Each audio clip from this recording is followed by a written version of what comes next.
نحمدہ ونصلی ونسلم علی رسولہ الکریم اما بعد فاعوذ باللہ من الشیطان الرجیم بسم اللہ الرحمن الرحیم قال اللہ تعالی فی کلامہ المجید البرہان الرشید والفرقان الحمید بسم اللہ الرحمن الرحیم ما عندکم ینفد وما عند اللہ باق صدق اللہ مولانا العظیم وصدق رسولہ النبی الکریم ونحن علی ذالک من الشاہدین والشاکرین والحمد للہ رب العالمین وقال اللہ تعالی فی مقام آخر ان اللہ وملائکتہ یصلون علی النبی یا ایہا الذین آمنوا صلوا علیہ وسلموا تسلیما۔ انتہائی معزز و محترم سامعین، ارباب اہل سنت، ادب خردگان نگاہ محبت،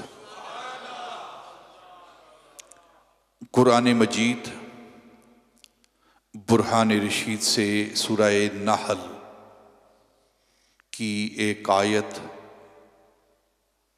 کے چند کلمات طیبات بینات آپ کے سامنے تلاوت کیے گئے ہیں۔ اللہ رب العزت ہمیں قرآن پاک کے انوار و تجلیات عطا فرمائے، ہماری زندگی کو اور ہماری قبروں کو اللہ رب العزت قرآن کے نور سے منور فرمائے۔ سورہ نحل یہ قرآن پاک کا 16واں سورہ ہے، اور نحل کہتے ہیں شہد کی مکھی کو، شہد کی مکھی کو نحل کہتے ہیں۔ اور پورے قرآن پاک کے اندر ایک ہی مرتبہ یہ لفظ استعمال ہوا ہے نحل کا، وَأَوْحَىٰ رَبُّكَ إِلَى النَّحْلِ، اور آپ کے رب نے نحل کی طرف وحی کی۔ یہ سورہ نحل کی آیت ہے، اور اسی آیت کی وجہ سے سورت کا نام سورہ نحل ہے۔ اللہ رب العزت فرما رہے ہیں اپنے محبوب سے کہ آپ کے رب نے شہد کی مکھی کی طرف وحی کی۔ یہاں ایک بنیادی مسئلہ آپ سماعت فرما لیں کہ وحی جو ہوتی ہے یہ فقط انبیاء کے لیے ہوتی ہے، نبیوں کے لیے وحی کا لفظ استعمال ہوتا ہے، اور یہاں شہد کی مکھی کے لیے وحی کا لفظ استعمال ہو رہا ہے۔ اور قرآن پاک کے اندر دوسرے مقامات بھی ہیں جہاں جو غیر نبی ہیں ان کے لیے بھی وحی کا لفظ استعمال ہوا ہے۔ تو پھر فرق کیسے کریں گے ہم؟ جب غیر نبی کے لیے جو نبی نہیں ہے اس کے لیے اگر وحی کا لفظ استعمال ہوتا ہے تو اس کا معنی ہوگا الہام، القاء۔ جیسے اللہ رب العزت کسی نیک بندے کے دل کے اندر کسی بات کو القاء کرتا ہے، جسے الہام بھی کہتے ہیں، القاء بھی کہتے ہیں۔ تو جب غیر نبی کے لیے یہ لفظ استعمال ہوگا تو وہ القاء اور الہام کے معنی میں ہوگا، اور جب نبی پر یہ لفظ استعمال ہوگا تو پھر وحی کے معنی میں یہ لفظ استعمال ہوگا۔ فَأَوْحَىٰ رَبُّكَ إِلَى النَّحْلِ، آپ کے رب نے نحل کی طرف، شہد کی مکھی کی طرف وحی کی۔ یہ سورہ نحل ہے جس کے چند کلمات میں نے آپ کے سامنے تلاوت کیے ہیں۔ کلمات کیا ہیں؟ اللہ رب العزت نے ارشاد فرمایا ما عندکم ینفد وما عند اللہ باق، تمہارے پاس ما عندکم، جو کچھ تمہارے پاس ہے ینفدو وہ ختم ہونے والا ہے. جو کچھ بھی انسانوں کے پاس ہے، مخلوق کے پاس ہے، وہ ختم ہونے والا ہے.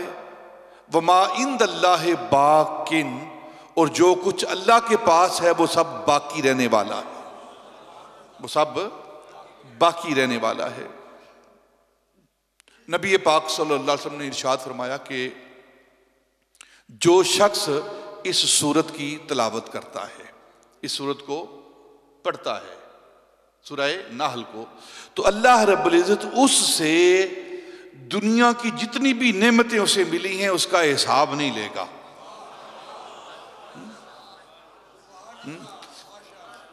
کتنا بڑا ثواب ہے اس سورت کے پڑھنے کا، کہ اللہ نے جو دنیا کے اندر اسے نعمتیں دی ہیں نا، دنیا کے اندر جو اسے نعمتیں ملی ہیں، اب کیا کیا نعمت ملی ہے انسان کو. ایک نعمت اگر اس کا شکر ادا کرے انسان، مثلا آنکھ ہی لے لیں آپ، زبان ہی لے لیں آپ، زندگی ہی لے لیں آپ، عقل ہی لے لیں آپ، ایک نعمت کا اگر انسان شکر ادا کرنا شروع کرے تو انسان کی ساری زندگی بیت جائے وہ ایک نعمت کا شکر ادا نہیں کر پاتا. اور اللہ رب العزت کتنا رحم کرنے والا ہے، کتنا عطا کرنے والا ہے. اس نے اپنے بندوں کو بغیر حساب کے اور بغیر قیمت کے بے شمار نعمتیں عطا کی ہیں، بے شمار نعمتیں عطا کی ہیں. تو اللہ کے محبوب فرماتے ہیں کہ جو بندہ اس سورت کی تلاوت کرتا ہے، سورہ نحل کو پڑھتا ہے، اس کی تلاوت کرتا ہے، تو کل قیامت کے روز اللہ رب العزت اس بندے سے دنیا کی نعمتوں کا حساب نہیں لے گا. اور پھر ایک تو حساب نہیں لے گا، دوسرا اجر کیا دے گا. نبی پاک فرماتے ہیں کہ جو انسان قریب المرگ ہو، مرنے کے قریب ہو، اس وقت جو انسان وصیت کرتا ہے، صحت مند انسان کی وصیت اور طرح کی ہوتی ہے، اور جب نزع کا وقت ہو اس وقت اس کی نصیحت اور طرح کی ہوتی ہے، کیونکہ وہ ساری زندگی اس کے سامنے ایک ریل کی طرح، ایک فلم کی طرح چلتی ہے. تو اب وہ آخرت کی مناظر کو دیکھ رہا ہوتا ہے، تو اس وقت وہ جو وصیت کرتا ہے وہی اس کی کامل وصیت ہوتی ہے. تو اللہ فرماتا ہے کہ اس وصیت کرنے والے کے اجر کے مطابق اللہ رب العزت اس کو اجر عطا فرمائے گا جو اس سورت کی تلاوت کرتا ہے. نحل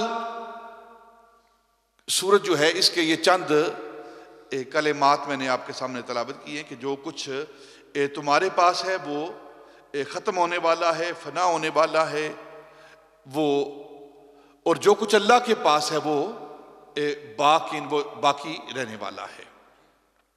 یہ نحل کہتے ہیں شہد کی مکھی کو. حضرت مولانا روم مست بادہ قیوم آپ فرماتے ہیں، آپ کی مثنوی کے اندر یہ حقائق موجود ہے کہ شہد کی مکھی سے سوال کیا گیا کہ تو شہد کس طرح بناتی ہے.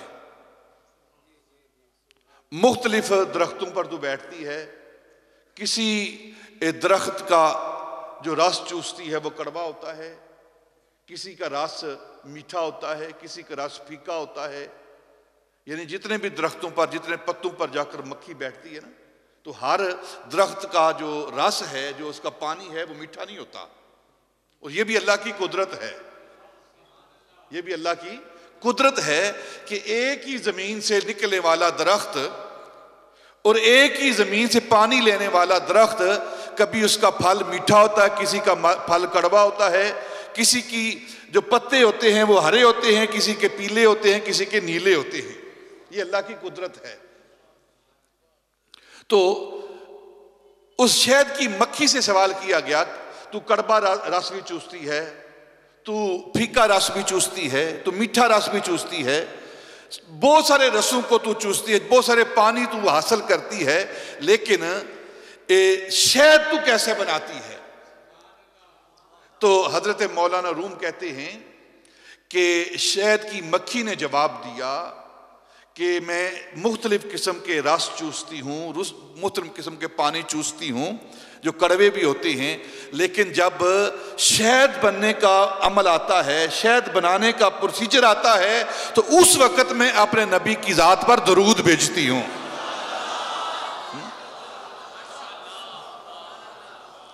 اس درود بھیجنے کی وجہ سے وہ کڑوے رس جو ہیں وہ میٹھے ہو جاتے ہیں۔ اگر کوئی انسان اپنی زندگی کے کڑوے ایام کو میٹھا کرنا چاہے، اپنی زندگی کے مشکل معاملات کو کوئی میٹھا کرنا چاہے، تو وہ نبی پاک کی ذات پر درود بھیجا کرے۔ تو یہ شہد کی مکھی جب شہد کا عمل کرتی ہے، شہد بناتی ہے، دیکھیں نا شہد کتنا میٹھا ہوتا ہے، کتنا میٹھا ہوتا ہے۔ تو یہ جو عمل شروع ہوتا ہے، مکھی کہتی ہے اس وقت میں اپنے آقا مولا پر درود بھیجتی ہوں، جس درود کی برکت سے اللہ رب العزت کڑوی چیزوں کو میٹھا بنا دیتا ہے۔ زندگی کے اندر کڑواہٹ مشکلیں ہیں، تو انسان کو چاہیے کہ جو اپنی زندگی کو میٹھا کرنا چاہے، اپنی عبادتوں کو میٹھا کرنا چاہے، وہ کثرت کے ساتھ نبی پاک کی ذات پر درود پاک بھیجا کرے۔ جس موضوع پر آج ہم نے گفتگو کرنی ہے نا، پچھلے غالباً 5 یا 6 جمعوں سے ہم خلیفہ اول بلا فصل، افضل البشر بعد الانبیاء، سیدنا ابوبکر صدیق رضی اللہ تعالی عنہ کی ذات پر گفتگو کر رہے ہیں، آپ کے فضائل پر، جو آپ کے معاملات ہیں اس پر ہم نے گفتگو سماعت کی ہے۔ اس بر صغیر پاک و ہند کے اندر، یہ جس خطے کے اندر ہم رہ رہے ہیں، اس خطے کے اندر جو سیدنا ابوبکر صدیق کا فیض جس ہستی کے ذریعے آیا ہے، یا دوسرے لفظوں میں جو تخم نقشبندیت ہے، نقشبندیت کا بیج جس ہستی نے اس خطے کے اندر آ کر بویا ہے، بیجا ہے، اس زمین کے اندر دفن کیا ہے، آج اس ہستی کا ہم ذکر کریں گے، اور اس ہستی کا نام ہے حضرت باقی باللہ دہلوی۔ حضرت خواجہ محمد رضی الدین محمد عبد الباقی باقی باللہ دہلوی، خواجہ بے رنگ، ان کی اور کوئی شان نہ بھی ہو، حضرت باقی باللہ دہلوی کی اور کوئی شان نہ بھی ہو، ان کی شان کے لیے یہ کافی ہے کہ وہ حضرت امام ربانی کے پیر و مرشد ہیں۔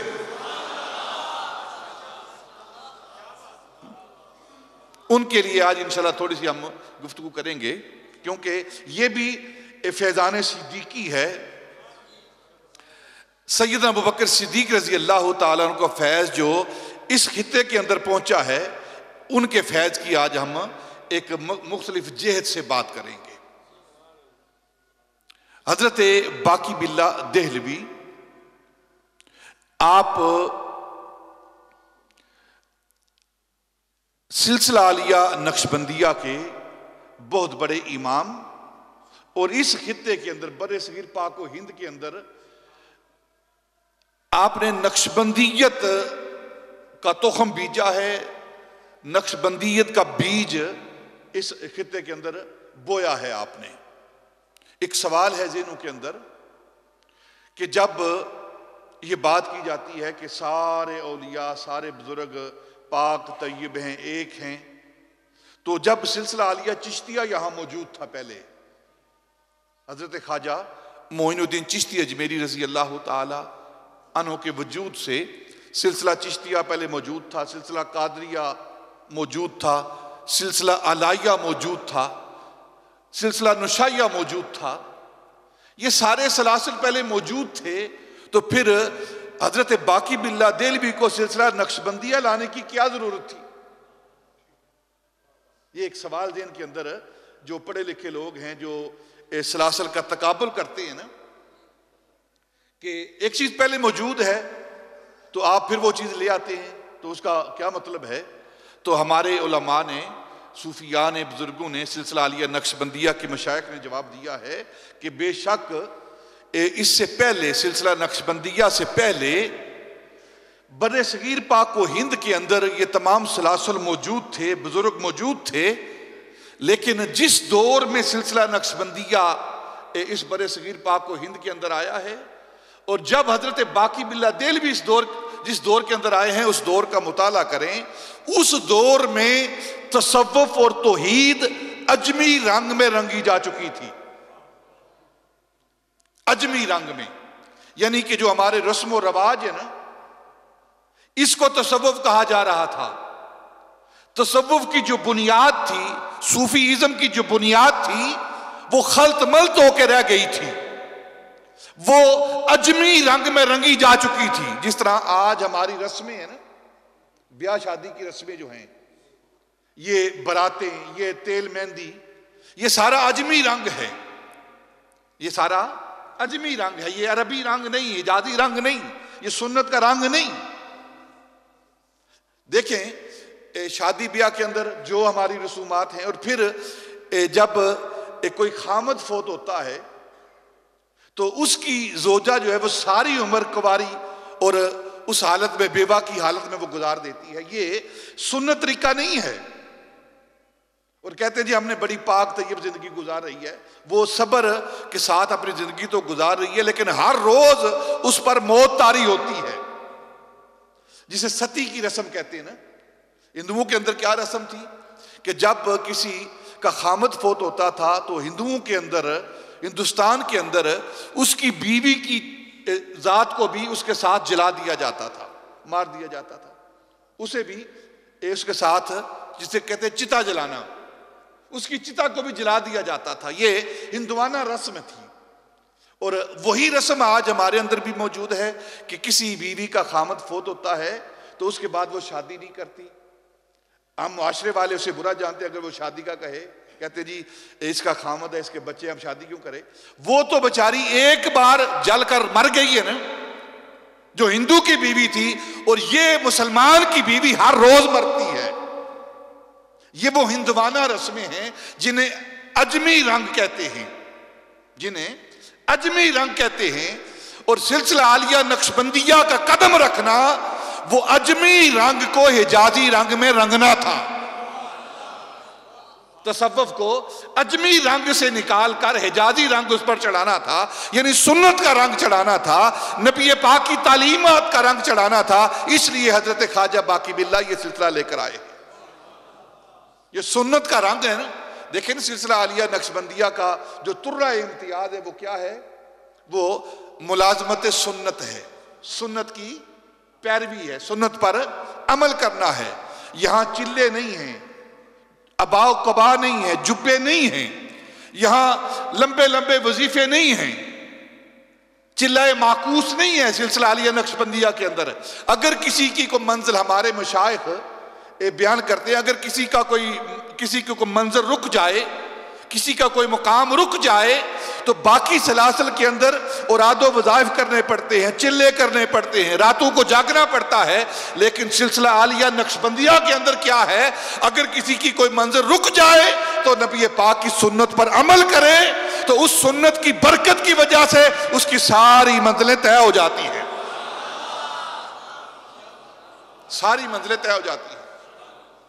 یہ وہ عمل تھا، یہ وہ مقصد تھا جو حضرت باقی باللہ دہلوی سمرقند بخارا افغانستان سے وہ بیج لے کر اس جہان کے اندر، اس بر صغیر پاک و ہند کے اندر آئے، کہ جو اجمی رنگ میں رنگا جا چکا ہے تصوف، اس کو حجازی رنگ میں رنگا جائے، اس کو سنت کے رنگ میں رنگا جائے۔ آپ کیونکہ اگر بات اس پر کرتا جاؤں گا تو لمبی ہو جائے گی، آپ اکبر کا دور پڑھیں، اس وقت جلال الدین اکبر کا دور پڑھیں، اس نے کیا کیا گل کھلائے تھے، کیا کیا معاملات کیے تھے سنت کے ساتھ، دین کے ساتھ، اس نے کیا کیا بگاڑ کیا تھا، حتیٰ کہ دین محمدی کو چھوڑ کر، قرآن و سنت کو چھوڑ کر اس نے اپنا دین نکال لیا تھا، دین الہی۔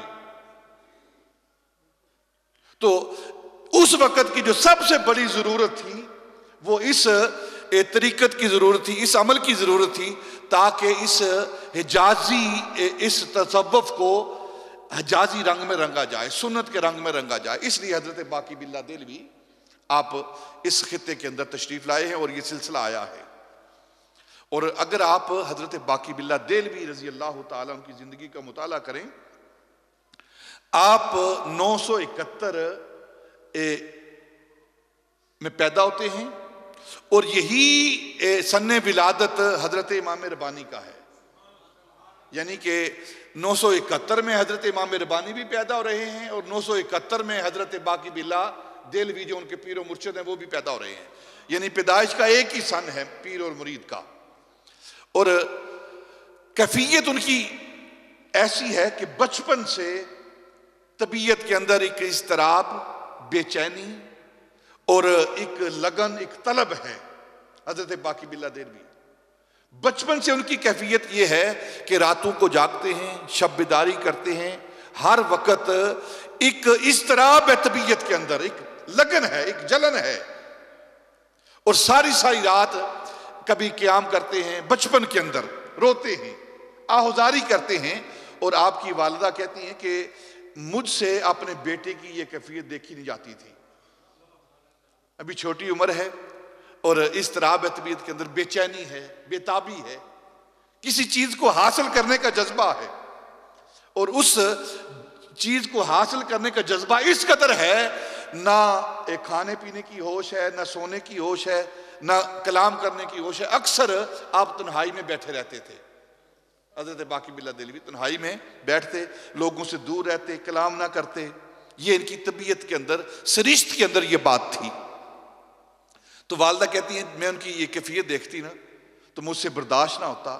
تو ایک دن اللہ کی بارگاہ میں دعا کی، یا اللہ، یا تو اسے اس کا مقصود عطا کر دے، اس کی مراد پوری کر دے، کیونکہ اس کی یہ بے چینی، یہ اضطراب، یہ بے تابی مجھ سے دیکھی نہیں جاتی.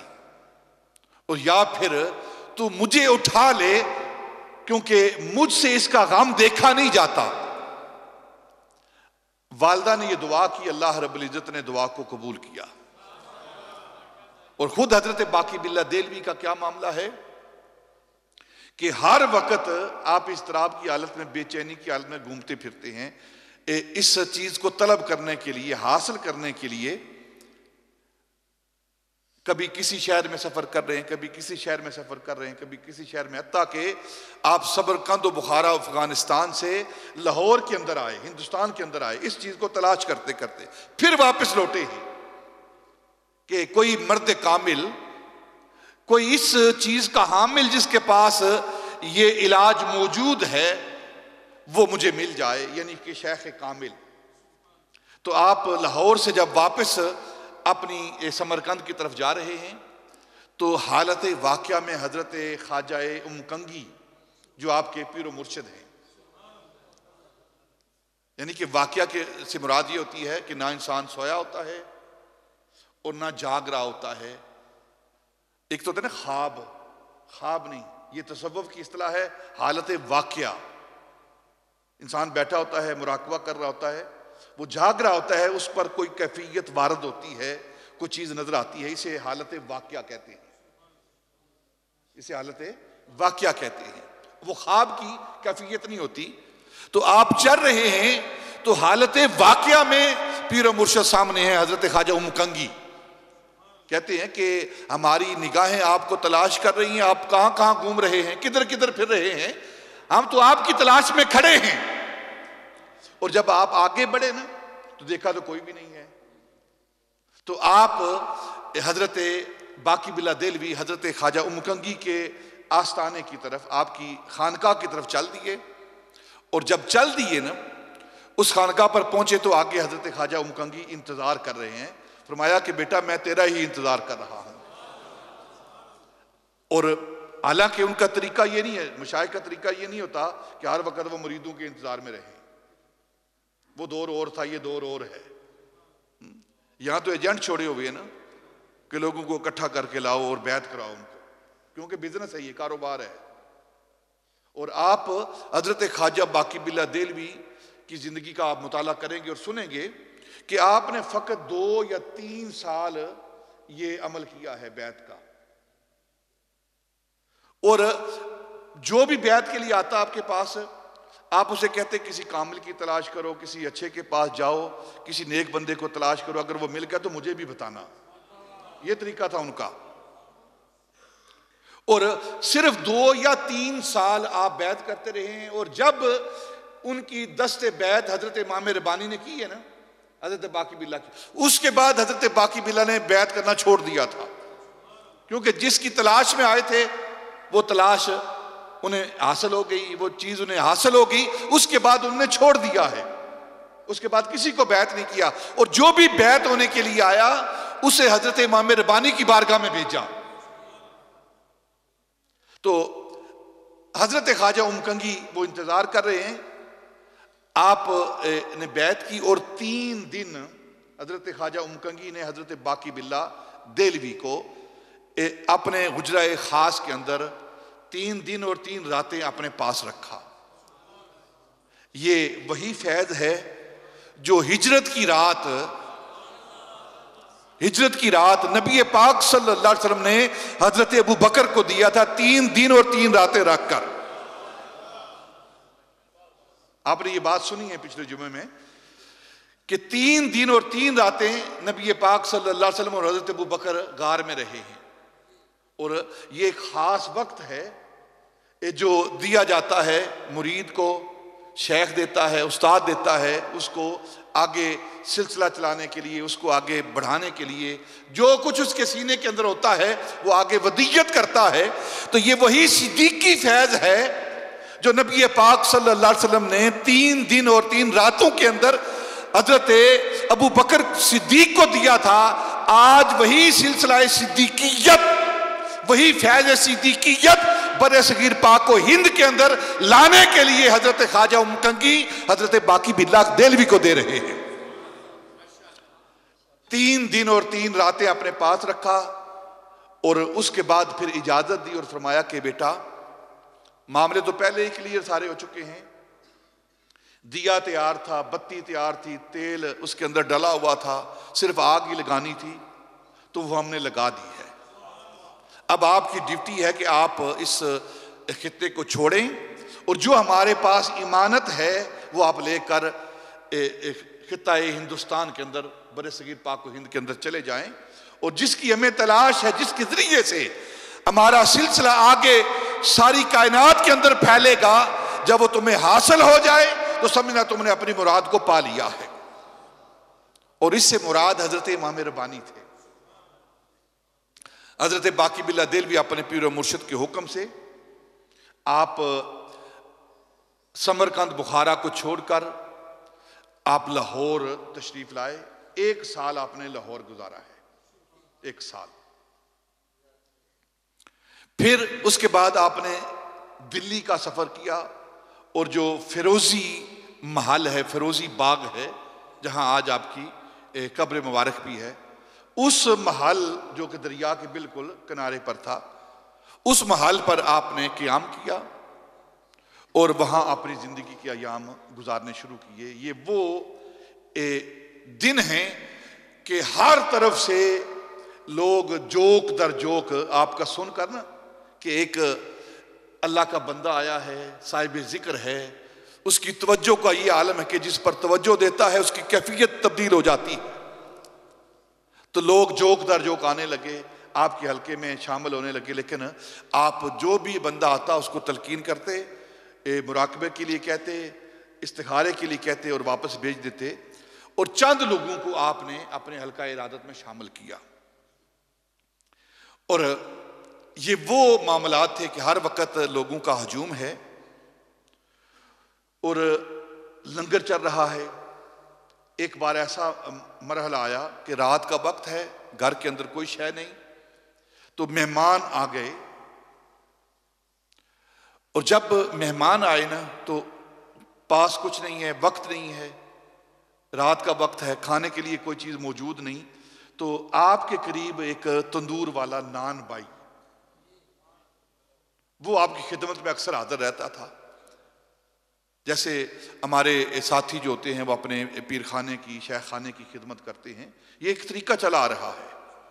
اور جتنا دیکھیں ایک اور بات کر دیتا ہوں، جتنا بھی یہ نذرانے کا معاملہ ہوتا ہے جو مرید اپنے شیخ خانے میں دیتے ہیں، اس کا مطلب کیا ہوتا ہے، اس کا مقصد کیا ہوتا ہے؟ آج ترجیحات بدل چکی ہیں، معاملات بدل چکے ہیں، وہ سارے کا سارا مال ہڑپ کیا جا رہا ہے اپنی ذاتی استعمال کے لیے، حالانکہ یہ سارا معاملہ، یہ نذرانے کا معاملہ جو ہدیہ پیش کیا جاتا ہے، یہ اب ایک پیر بھائی دیتا ہے دوسرے پیر بھائی کے لیے، اس کا مقصد یہ ہوتا ہے شیخ درمیان میں رابطہ ہوتا ہے، نسبت ہوتا ہے، جس طرح اللہ کی بارگاہ سے فیض لینے کے لیے شیخ رابطہ ہوتا ہے نا، وہ اللہ کی بارگاہ سے، نبی پاک کی بارگاہ سے فیض لے کر آگے مریدوں کو دیتا ہے، اسی طرح شیخ ایک پیر بھائی سے دوسرے پیر بھائی کے درمیان رابطہ ہوتا ہے، ایک آ کر نذرانہ پیش کرتا ہے، دوسرا غریب آتا ہے، میں بیمار ہوں، بھوکا ہوں، پیاسا ہوں، گھر نہیں ہے، گھر کا سامان نہیں ہے، ادھر سے مال لیتا ہے ادھر دے دیتا ہے، بس اس کا یہی کام ہوتا ہے۔ لیکن اب معاملات تبدیل ہو چکے ہیں، تبدیل ہو چکے ہیں، اسی لیے یہ طریقت نقشبندیہ کے لوگ یہاں آئے ہیں تاکہ جو حجازی رنگ ہے اس میں اس کو رنگا جائے، اجمی رنگ سے اسے نکالا جائے، اسی لیے باقی باللہ دہلوی یہاں آئے ہیں۔ تو حضرت باقی باللہ دہلوی کے پاس مہمان آئے، وہ نان بھائی آیا کہ مہمان آئے ہیں تو میں ان کے لیے کچھ لاتا ہوں، اس نے نان لگوائے، روٹی لگائی، آ کر جو اس کے ساتھ تھوڑا بہت اس کے پاس سالن پڑا ہوا تھا بلایا اور مہمانوں کو کھلایا، مہمان خوش ہوئے، رات کا وقت تھا، تو حضرت باقی باللہ دہلوی بڑے خوش ہوئے اس خدمت پر نا، طبیعت بہت خوش ہوئی، تو موج آئی، تو فرمانے لگے کہ مانگ، کیا مانگتا ہے تو آج، مانگ، کیا مانگتا ہے، جو بھی مانگ تجھے دیا جائے گا۔ اس نے کہا اچھا پھر یہ بات ہے، عرصہ ہو گیا نان لگاتے لگاتے زندگی گزر گئی ہے، مجھے اپنا جیسا بنا لیں، اپنے رنگ میں مجھے بھی رنگ دیں، مجھے اپنے جیسا بنا دیں۔ آپ نے فرمایا یہ کام مشکل ہے، یہ کام تو سنبھال نہیں پائے گا، کوئی اور چیز مانگ لے، دنیا مانگ لے، جو مانگنا ہے تو مانگ۔ کہتا ہے نہیں، میں نے، اگر آپ نے کہا ہے تو پھر جو میں نے مانگا ہے مجھے دیجئے۔ آپ نے اچھا یہ بات ہے، چل پھر۔ آپ اسے حجرہ خاص میں حضرت باقی باللہ دہلوی، اس نان بھائی کو، اس کا نام حسن ہے، اور خود حضرت باقی باللہ دہلوی بھی امام حسن کی اولاد سے ہیں، اس نان بھائی کا نام حسن۔ آپ اسے اپنے کمرہ حجرہ خاص میں لے کر گئے اور سامنے بٹھایا، اس کو توجہ دی۔ یہ سلسلے کے جو لوگ ہوتے ہیں توجہ جانتے ہیں، توجہ انعکاسی، توجہ اتحادی، یہ توجہ ہوتی ہے جو شیخ اپنے مرید کو دیتا ہے، اور اس کے جو قلب کے معاملات ہوتے ہیں اس کو درست کرتا ہے، اندر کی صفائی کرتا ہے۔ جس طرح ماں باپ، ماں جو ہے وہ بچے کے ظاہر کی صفائی کرتی ہے، ماں بچے کے بدن کی ظاہر کی صفائی کرتی ہے، اسی طرح شیخ اپنے مرید کے باطن کی صفائی کرتا ہے۔ دونوں کام مشکل ہیں۔ تو آپ نے اسے سامنے بٹھایا اور توجہ دی، اور ایسی توجہ اتحادی دی، یہ وہی توجہ ہے جو سیدنا ابو بکر صدیق کو نبی پاک نے دی تھی۔ آپ نے یہ بات سماعت کی ہے کہ جب غار سے دونوں نکلے ہیں نا، تو سفر کرتے ہوئے مدینہ المنورہ پہنچے ہیں، تو مدینے کے لوگ وہ یہ پہچان نہیں رہے تھے کہ ان میں صدیق کون ہے، نبی پاک کون ہے، نبی پاک کون ہے اور صدیق اکبر کون ہیں، حتیٰ کہ مدینے کے لوگ وہ آ کر سیدنا ابو بکر سے مصافحہ کر رہے ہیں، سیدنا ابو بکر سے مل رہے ہیں، اور نبی پاک پاس بیٹھے ہوئے ہیں، یعنی کہ وہ اتنا رنگ چڑھ چکا تھا نبی پاک کا کہ وہ سمجھ رہے تھے یہ نبی پاک ہیں۔ تو اب سیدنا ابو صدیق بانپ گئے نا کہ یہ لوگ مجھے سمجھ رہے ہیں کہ میں ہوں وہ، حالانکہ آقا یہ ہیں۔ تو سیدنا ابو بکر صدیق اٹھے اور ایک کپڑا لیا، اس کپڑے سے آپ کو نبی پاک کو وہ جھاڑنے لگے، یعنی ہوا دینے لگے، تاکہ پتہ چلے کہ آقا کون ہے اور غلام کون ہے، شیخ کون ہے اور مرید کون ہے، نبی کون ہے اور صدیق کون ہے۔ یہ وہ توجہ اتحادی تھی جو نبی پاک صلی اللہ علیہ وسلم نے غار سور کے اندر سیدنا ابو بکر صدیق کو دی تھی، اور یہ وہی سلسلہ صدیقی ہے، اور جس کا بیج حضرت باقی باللہ دہلوی بر صغیر پاک و ہند کے اندر آ کر بو رہے ہیں، آج اسی توجہ کا اظہار ہو رہا ہے۔ اور جب یہ دونوں باہر نکلے نا اپنے حجرے سے، نان بھائی اور حضرت باقی باللہ دہلوی، تو دونوں کی شکل ایک جیسی، لباس ایک جیسا، دیکھنے کا انداز ایک جیسا، دونوں کی حالت ایک جیسی نظر آ رہی تھی۔ باہر سے دیکھنے والا پہچان نہیں رہا تھا کہ نان بھائی کون ہے اور باقی باللہ دہلوی کون ہے۔ ایک فرق تھا یہ دونوں کے اندر، وہ فرق کیا تھا کہ حضرت باقی باللہ دہلوی ہوش میں تھے اور وہ اپنے سارے حواس کو بیٹھا تھا نان بھائی، بس یہ فرق تھا۔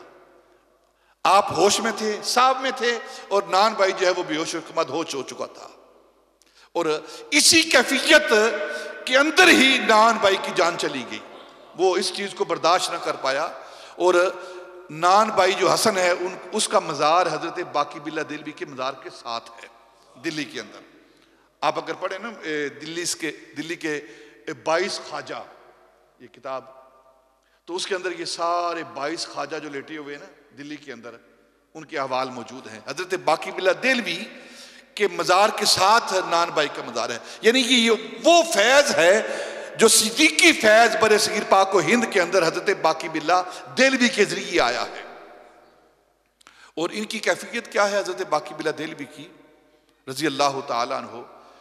آپ فرماتے ہیں کہ اللہ رب العزت کے انوار و تجلیات، اس کی واردات، اس کے جو انوار ہیں، ایک دن آپ اپنے خلیفہ تاج الدین کے ساتھ بیٹھے ہوئے ہیں، دریا کے کنارے باہر بیٹھے ہوئے ہیں، اور فرما رہے ہیں کہ جو اللہ رب العزت نے انوار و تجلیات مجھ پر نازل کیے ہیں، اگر یہ دریا کا پانی سیاہی بن جائے نا، حضرت باقی باللہ دہلوی کہتے ہیں یہ سیاہی بن جائے، اور میں ان انوار و تجلیات کو لکھنا شروع کروں اس سیاہی سے، یہ سیاہی ختم ہو جائے، لیکن جو اللہ نے انوار و تجلیات مجھ پر نازل کیے ہیں وہ ان کا شمار نہ ہو، ان کا شمار نہ ہو۔ یہ وہ حضرت باقی باللہ دہلوی رضی اللہ تعالیٰ عنہ ہیں۔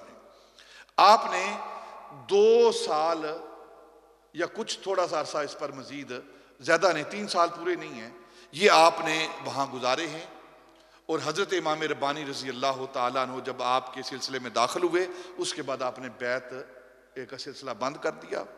اور اب کیا معاملہ ہوتا تھا، جو بھی آپ کے پاس بیعت کے لیے آتا آپ اسے حضرت امام ربانی کے حوالے کرتے، اور خود حضرت امام ربانی رضی اللہ تعالیٰ عنہ کہتے ہیں کہ جو آپ کے خاص مرید تھے حضرت شیخ نعمان بدخشی، حضرت باقی باللہ دہلوی کے یہ خاص مرید تھے ایک، ان کو جب کہا نا حضرت باقی باللہ دہلوی نے کہ آپ بھی امام ربانی سے فیض لیا کرو، تو ان کے دل کے اندر خیال آیا میرا پیر بھائی ہے، میرا ہمسر ہے، اس کا مرتبہ اور میرا مرتبہ برابر ہے، جب میرا شیخ موجود ہے تو پھر میں اس سے فیض کیوں لوں؟ لیکن شیخ کا جو حکم ہوتا ہے وہی اصل ہوتا ہے، جو شیخ کہتا ہے وہی اصل ہوتا ہے اہل طریقت کے لیے، جو سلوک کے سلسلے کے طالب ہوتے ہیں ان کے لیے وہی حکم ہوتا ہے جو شیخ دیتا ہے۔ تو ان کے دل کے اندر خیال آیا حضرت امام ربانی کے بارے میں، دن کو یہ خیال کر رہے ہیں، سوچ رہے ہیں کہ ان کا کیا مرتبہ ہے، میں تو خود ان کی باقی باللہ کی بیعت ہوں، اپنے شیخ کی بیعت ہوں، اور پھر ان سے فیض کس طرح لوں، میں ان سے ذکر کیسے حاصل کروں؟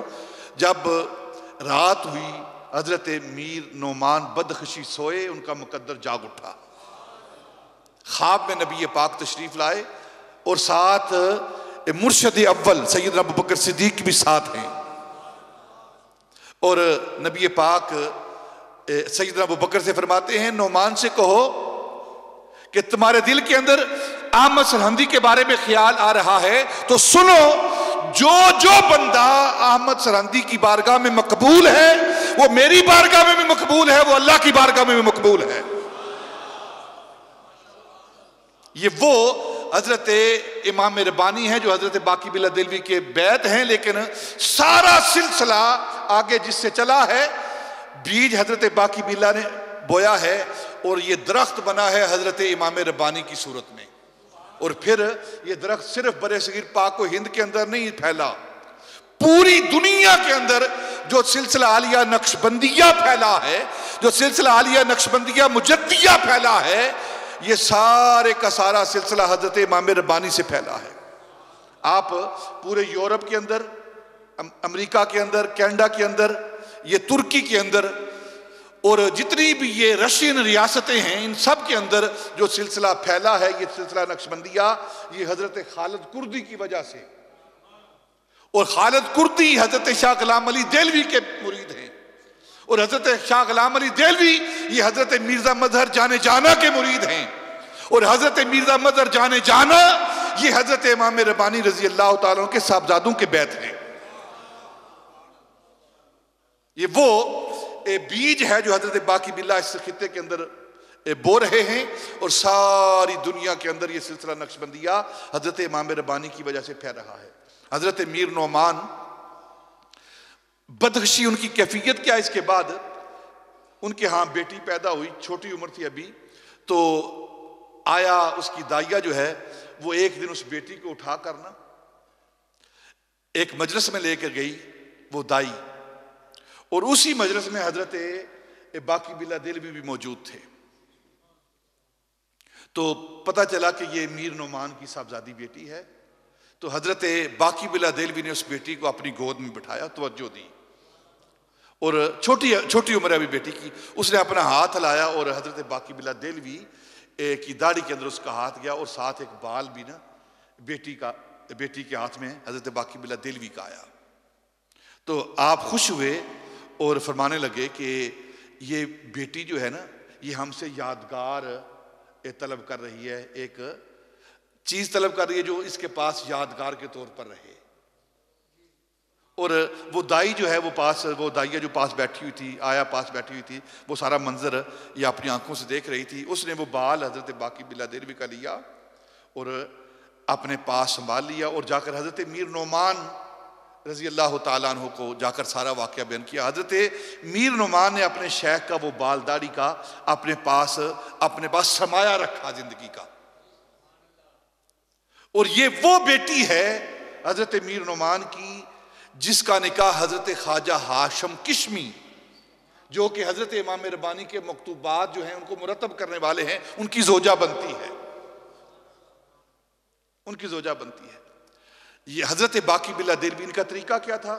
خاموشی کا طریقہ تھا، اور آپ فرمایا کرتے تھے کوئی بندہ مجلس لگی ہوتی نا تو آ کر لوگ بیٹھتے، خاموشی ہوتی بالکل، تو کوئی بندہ کہتا ہو کہ اے حضور کچھ کلام فرمائیے، کچھ بات کیجئے، کچھ نصیحت ہمیں کیجئے، تو فرماتے تھے کہ جس کو ہماری خاموشی سے فائدہ نہیں پہنچے گا نا، اسے ہمارے کلام سے بھی فائدہ نہیں پہنچ سکتا۔ یہ حضرت باقی باللہ دہلوی فرمایا کرتے تھے، جس کو ہماری خاموشی سے فائدہ نہیں پہنچے گا نا، اسے ہمارے کلام سے بھی کوئی فائدہ نہیں پہنچ پائے گا۔ خاموشی آپ کا طریقہ تھا، اور ہر اچھا عمل اس کی نسبت وہ اللہ رب العزت کی طرف یا اپنے مشائخ کی طرف کیا کرتے تھے، اپنے آپ کو چھپاتے تھے، مستور رکھتے تھے۔ آج تو اظہار کیا جا رہا ہے نا ممبروں پر، میری یہ کرامت ہے، یہ کرامت ہے، یہ کرامت ہے۔ جو اللہ کے ولی ہوتے ہیں وہ اپنی کرامتوں کو چھپاتے ہیں، ان کا ڈڈورا نہیں پیٹتے، ڈڈورا نہیں پیٹتے۔ اور آپ اگر تصوف کی کتابوں کا مطالعہ کریں تو صوفی علماء نے لکھا ہے کہ جس طرح حیض والی عورت اپنے حیض کے کپڑے کو چھپاتی ہے نا، اسی طرح اللہ کے جو ولی ہوتے ہیں وہ اپنی کرامتوں کو چھپاتے ہیں، اس کا اظہار نہیں ہونے دیتے۔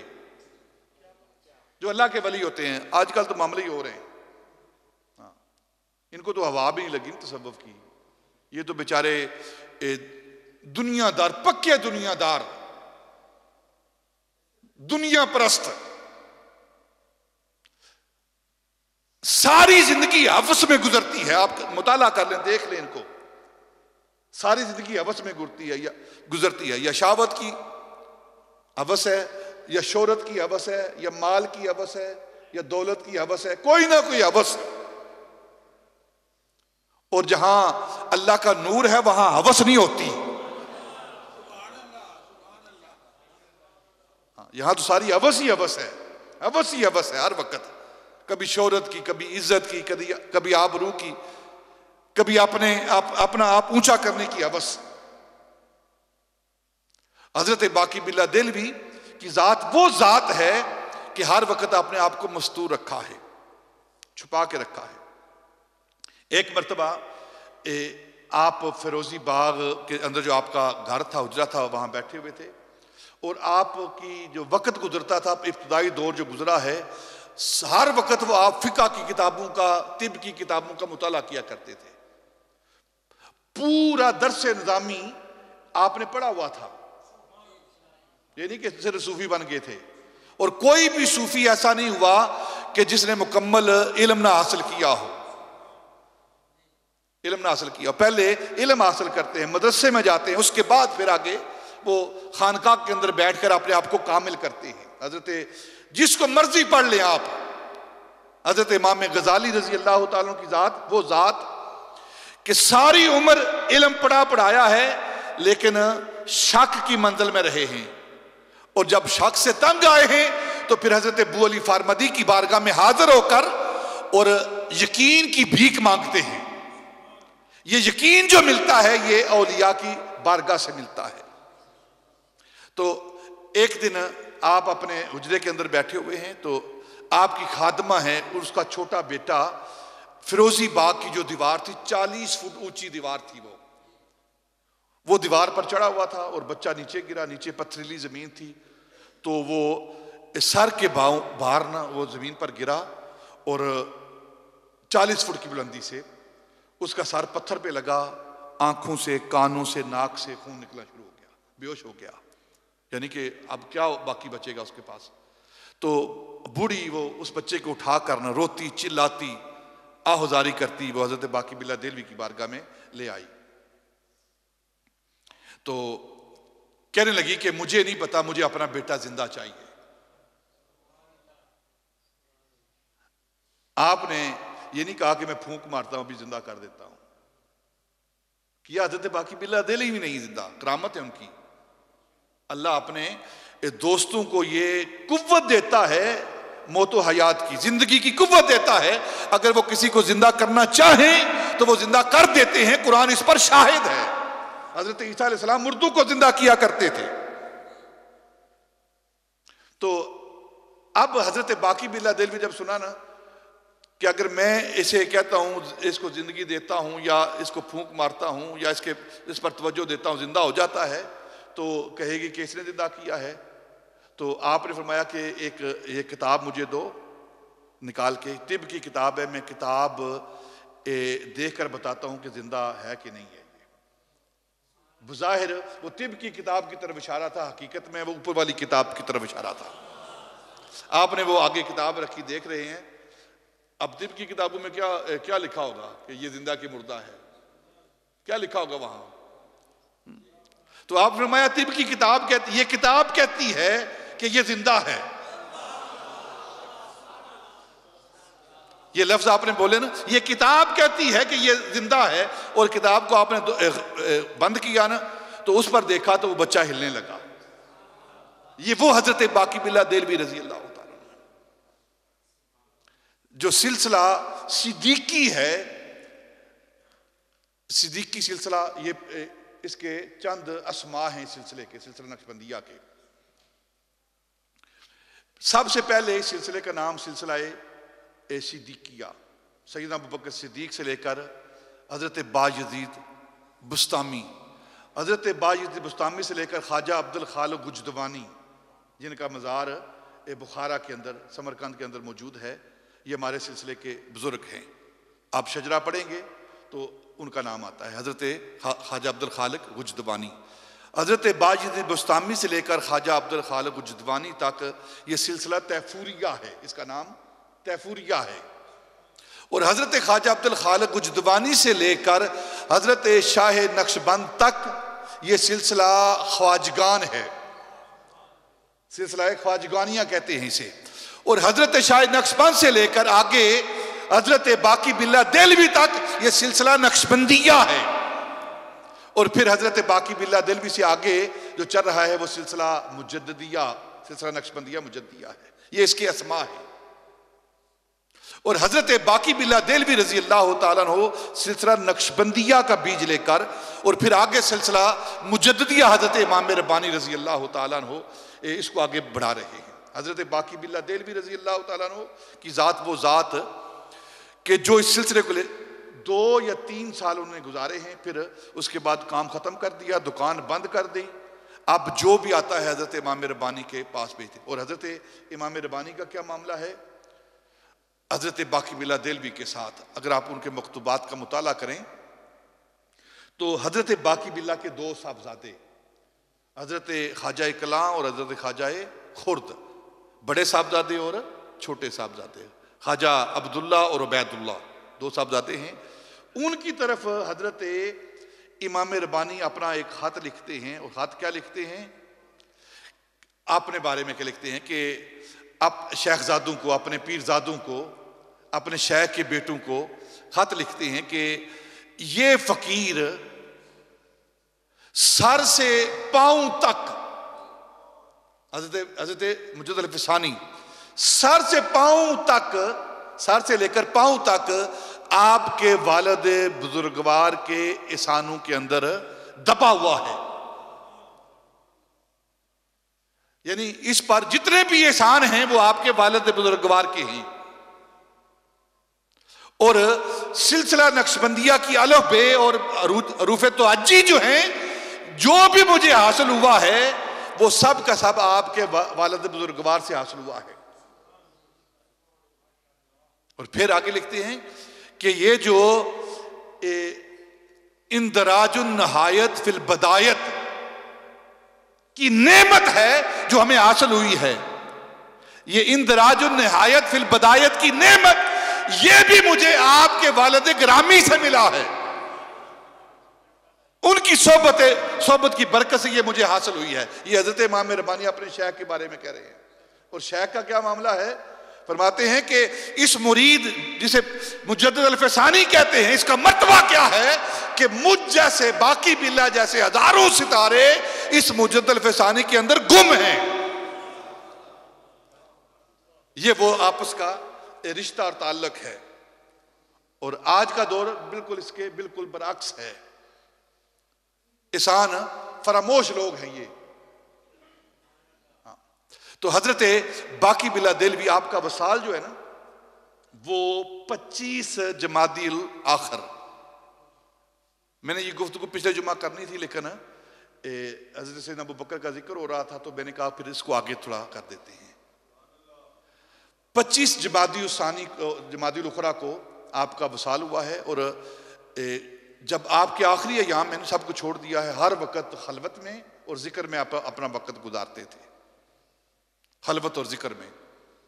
حتیٰ کہ جب یہ وفات کے دن قریب آئے نا تو آپ اکثر اپنا سر جھکا کر نا اپنے دل کی طرف لیٹے رہتے.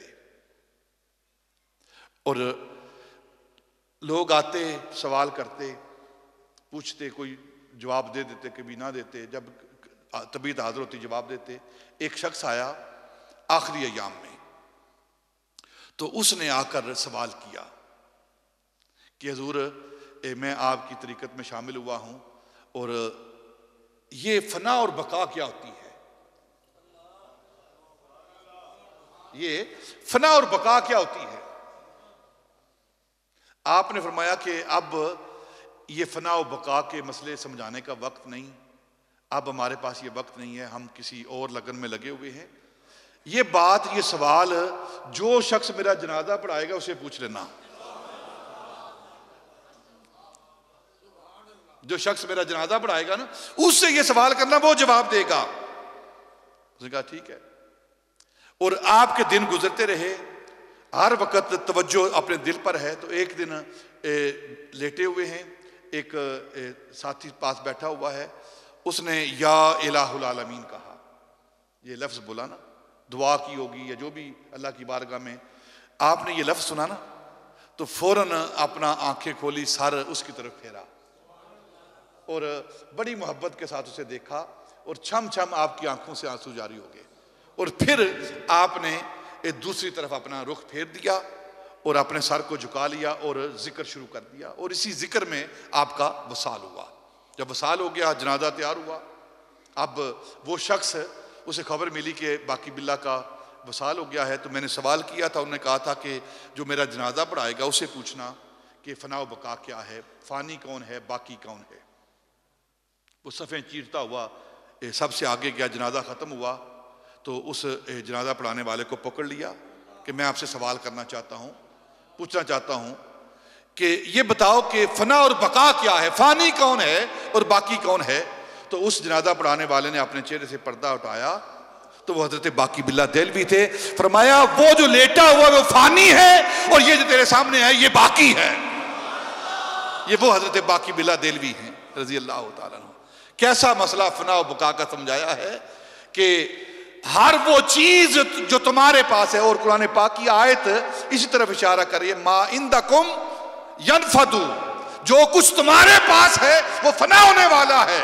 اگر زندگی ہے وہ بھی فنا ہو جائے گی، اگر مال ہے وہ بھی فنا ہو جائے گا، اگر دنیا کی چیزیں ہیں وہ بھی فنا ہو جائیں گی، اور ما عند اللہ ہے باقن، اور جو کچھ اللہ کے پاس ہے وہ باقی رہے گا، اور باقی باللہ بھی اللہ کے پاس ہے اور وہ بھی باقی ہو گئے۔ یہ وہ مسئلہ سمجھایا ہے کہ جو یہ تمہارے سامنے کھڑا ہے یہ باقی باللہ ہے، اور جو چارپائی کے اندر لیٹا ہوا ہے وہ فانی فی اللہ ہے، وہ فانی ہے، وہ فنا ہے۔ یہ وہ حضرت باقی باللہ دہلوی رضی اللہ تعالیٰ عنہ ہیں جن کا ذکر پاک ہم نے سنا ہے، اور آپ بر صغیر پاک و ہند کے اندر سلسلہ عالیہ نقشبندیہ کا بیج بونے والے ہیں، اس بیج کو کاشت کرنے والے ہیں، اور ساری زندگی سنت اور شریعت کی ترویج کرنے والے ہیں۔ سلسلہ عالیہ نقشبندیہ کا جو ترہ امتیاز ہے وہ شریعت اور سنت کی ملازمت ہے، سنت کی ملازمت یعنی اس کو لازم پکڑنا ہے۔ اس سلسلے کے اندر چلے اور اراد و وظائف کم ہیں، اور جو نسبت حبی ہے وہ غالب ہے۔ یہ نسبت حبی کیا ہوتی ہے؟ یہ سیدنا ابوبکر صدیق سے حاصل ہے، کیونکہ سلسلہ صدیقی ہے۔ نبی پاک صلی اللہ علیہ وسلم کی ذات کے ساتھ سارے صحابہ محبت کرنے والے ہیں، ساری کائنات محبت کرنے والی ہے، کسی کی محبت پر اعتراض نہیں، لیکن جو محبت نبی پاک کی ذات کے ساتھ سیدنا ابوبکر کو حاصل ہے وہ کسی دوسرے کو حاصل نہیں۔ اور یہ نسبت حبی اگر کسی سلسلے کو حاصل ہے تو سلسلہ عالیہ نقشبندیہ کو حاصل ہے،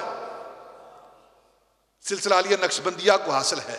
جو حب نبی پاک کی ذات کے ساتھ، جو محبت نبی پاک کی ذات کے ساتھ سیدنا ابوبکر صدیق کو حاصل ہے، یہی وجہ ہے صحابہ رضوان اللہ تعالی علیہ مجمعین نے نبی پاک سے سوال کیا، یا رسول اللہ صلی اللہ علیہ وسلم ہم بھی آپ کے پیچھے نماز پڑھتے ہیں، روزے رکھتے ہیں، مال خرچ کرتے ہیں، جہاد میں جاتے ہیں، اپنی جانوں کے نذرانے پیش کرتے ہیں، جو آپ حکم فرماتے ہیں وہ ہم عمل کرتے ہیں، نمازیں پڑھتے ہیں، سب کچھ کرتے ہیں، لیکن ابو بکر کا یہ مرتبہ اور مقام۔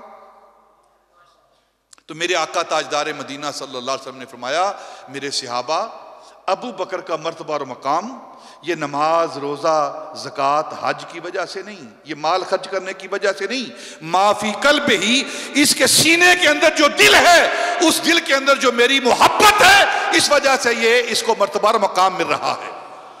جس طرح تمام صحابہ کے اندر سیدنا ابوبکر صدیق رضی اللہ تعالیٰ عنہ کا مرتبہ اور مقام ہے، اسی طرح تمام سلاسل کے اندر سلسلہ عالیہ نقشبندیہ جس کی نسبت سیدنا ابوبکر کو حاصل ہے کے ساتھ حاصل ہے، اس کا مرتبہ اور مقام ہے۔ اور ہم لاکھ شکر ادا کریں کہ اللہ رب العزت نے ہمیں یہ نسبت عطا کی ہے، اور اللہ ہمیں نسبت کی سلامتی عطا فرمائے۔ وما علینا الا البلاغ۔